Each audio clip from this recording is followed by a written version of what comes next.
मित्रांनो आणि welcome back to our channel let's talk. मित्रांनो, आता ही प्रथम तुम्ही क्लिप बघा जी की मी स्वतः शूट केलेली आहे.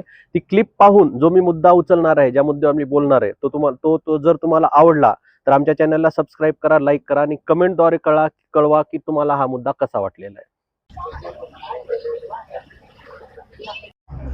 तर मित्रांनो, क्लिपमध्ये पाहिलं असाल तुम्ही, आजी आजोबा हे खाली बसलेले आहेत, काही उभारलेले आहेत. हे आहे, मी आज मला काही मित्रांनी म्हणले होते की प्रायव्हेट ट्रान्सपोर्ट किंवा सॉरी आपलं बसचं जे आहे एस.टी. महामंडळानं फ्री तिकीट ज्येष्ठ नागरिकांसाठीची एक स्कीम काढलेली आहे. आणि काही माझे मित्र जे की डेली ह्याच्याने प्रवास करतात बसनी, त्यांचं असं म्हणणं आलं की यार याचा कुठं ना कुठं गैरवापर होत आहे असं त्यांना वाटलं. त्याचं कारण पण आहे, ते जाणण्यासाठी मी स्वतः पण ट्रॅव्हलिंग केलं. मी पाहिलं बस स्टँडवर भरपूर प्रमाणात हे सिनियर सिटीजन्स होते. काही जण धावत बस पकडण्याच्या नादामध्ये थोडे स्लिप होत होते, पडायचे चान्सेस होते. काही जण गडबडीत तसंच घुसून मध्ये उभा आहे तशा सिच्युएशन मध्ये उभारून प्रवास करत होते.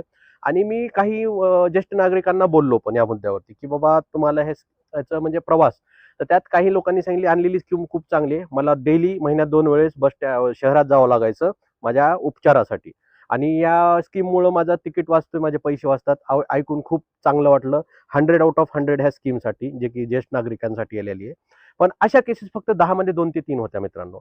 बाकी केसेसमध्ये मी जेव्हा ज्येष्ठ नागरिकांशी विचारलो, तर मला असं जाणवलं की ते विदाऊट कारण काय रिझन काय, तर मी उगा मुलीला भेटायला निघालोय किंवा मुलाला भेटायला निघालोय किंवा भेटून खूप दिवस झाले तर मी जातोय. तर हे रिझन मला कुठं ना कुठं इनव्हॅलिड वाटलं. याचं कारण असं आहे, त्याच बसनी डेली अशा काही आपल्या भगिनी आहेत ज्या की डेली अपडाऊन करतात त्यांच्या जॉबमुळं. त्यांना याच्यामुळे बसण्यासाठी जागा मिळत नव्हती. त्यांना पण तेवढीच ओढाताण होत होती जागा पकडण्यासाठी किंवा बसमध्ये जाण्यासाठी. आणि 20% असा एरिया आहे जिथं की फक्त आणि फक्त स्टुडंट हे बसनंच ट्रॅव्हलिंग करतात. आणि असा काही दुर्गम एरिया जिथं महाराष्ट्रात पण जिथे की 60% विद्यार्थी हे फक्त बसवर डिपेंड आहेत आणि बसनंच ते त्यांच्या शाळेमध्ये किंवा कॉलेजमध्ये जाऊ शकतात. तर मित्रांनो, मला इथं असं म्हणायचं नाहीये की ही योजना चुकीची आहे. योजना कुठलीही चांगलीच असती.